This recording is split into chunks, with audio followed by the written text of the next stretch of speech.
Hey guys, it's Emma Figling with TYT Politics. This is my first time on YouTube Live, so hello everyone. I hope this all works works well.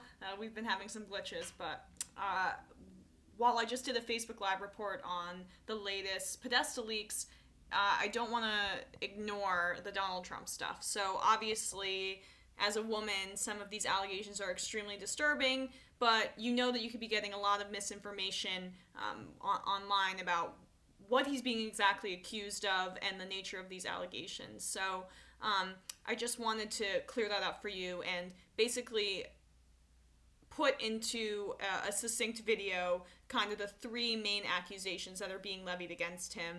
He really has three right now. One that is from a former business associate. The other is in what was levied against him was in a statement in his divorce settlement that basically he was sexually assaulted and raped his ex-wife. And thirdly, there is a currently child rape case that is being levied against him. So this is really serious stuff. I hesitate to make any accusations or say that the accusations are accurate because I'll preface this by saying he's a wealthy man and there could have been some incentives to go after him. That is the devil's advocate position. Secondly, you should basically say that why would anyone want to put themselves in the limelight to talk about something so personal? And I tend to err on that side. It's a very difficult situation when you're talking about a he said, she said thing, but oftentimes when there's smoke, there's fire, and basically there have been three separate accusations as well as this audio, which shows a kind of complete disregard for women's what women want and what women need. Essentially, he's says he's a very wealthy man and that he can basically do whatever he wants with women. So I will read directly from this article, which basically summarizes the three separate accusations that have been leveled against him. Someone just correct me. I keep saying levied. It sounds better as levied, though, right?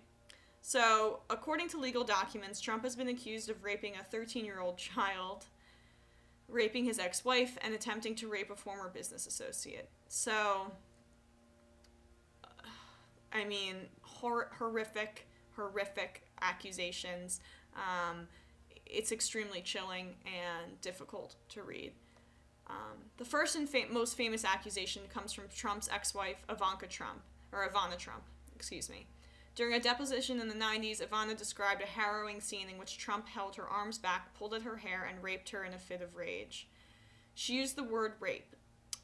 The details of the incident were made public in the 1993 book, Lost Tycoon, The Many Lives of Donald J. Trump, written by journalist Harry Hurt III. Trump denies this incident took place, and before the book hit the shelves, his lawyers required that it include a statement in the front written by Ivana in which she walks back her use of the word rape. She's quoted as saying this. During a deposition given by me in connection with my matrimonial case, I stated that my husband had raped me, the statement said. I referred to this as a rape, but I do not want my words to be interpreted in a literal or criminal sense. In her statement, she added that she felt violated. So, either way, this accusation shows a kind of disregard for her own sexual needs and a disregard for her as a human being. He basically went after her and seemingly had sex with her without her consent. Again, that is a he said, she said thing. We don't really want to jump to any conclusions, and this is an old allegation that is only recently being resurfaced based on the most recent tapes that have come out against him. But again, when you pile it up with these other accusations, it doesn't look very good. The second accusation of sexual assault comes from a 1997 lawsuit. Jill Harth, who was the former business associate of him, says she and her romantic partner were working with Trump on a business deal when the Donald started making unwelcome sexual advances.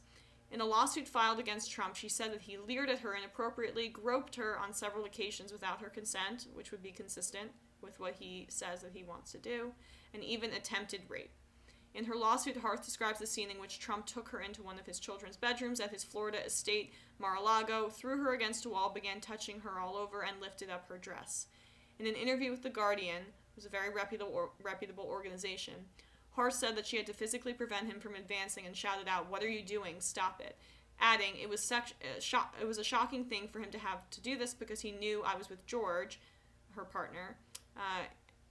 He knew they were in the next room. And how could he be doing this when I'm there for business? So, consistent with the people that he keeps around him, Roger Ailes, he clearly likes to use his business connections to go after women. If you believe this, I mean, again, these are just allegations, but they are extremely disturbing allegations. And the third one, which is the more recent one, it is very shocking. Also, by the way, this first allegation was a lawsuit filed in 1997, so you can't really say that they were doing it for political gain. The third case against Trump comes via a recent federal lawsuit filed in June 2016 by the state of New York by Jane Doe. In the suit, Doe alleges that Trump raped her back in 1994 when she was just 13 years old. According to the legal docs, Doe says that she attended parties with Trump and his friend, Jeffrey Epstein, a registered sex offender known in the media as the billionaire pedophile. Doe, who was trying to become a model, says it was during these parties that Trump initiated sexual contact with her on several occasions and on one occasion allegedly raped her. According to the suit, Trump tied her to a bed, exposed himself to her, and then raped her in a savage sexual attack. Doe says she screamed for him to stop, at which point he struck her in the face while screaming that he would do whatever he wanted. In a statement filed with the lawsuit, Doe said Trump threatened to ruin her life and her family's life if she ever did anything about the incident. This is a quote from her. Immediately following this rape, defendant Trump threatened me that, were I ever to reveal the details of defendant Trump's sexual and physical abuse of me, my family and I would be physically harmed if not killed. The lawsuit also included a witness statement from a Tiffany Doe who says that in the 90s, she was in charge of recruiting adolescent women to entertain guests at Epstein's parties, and she personally saw the incident occur. I personally witnessed the plaintiff being forced to perform various sexual acts with Mr. Trump and Mr. Epstein. Both Mr. Trump and Mr. Epstein were advised that she was 13 years old. In her statement, Tiffany Doe also says that she witnessed Trump force other minors to perform oral sex on him and witnessed his physical abuse of them when they finished the act. On Friday, hours before the lewd video of Trump was leaked, a federal judge in New York ordered a December hearing for the case. According to the documents, Trump has denied the allegations, stating that these allegations are not only categorically false, they are disgusting at the highest level, blah, blah, blah.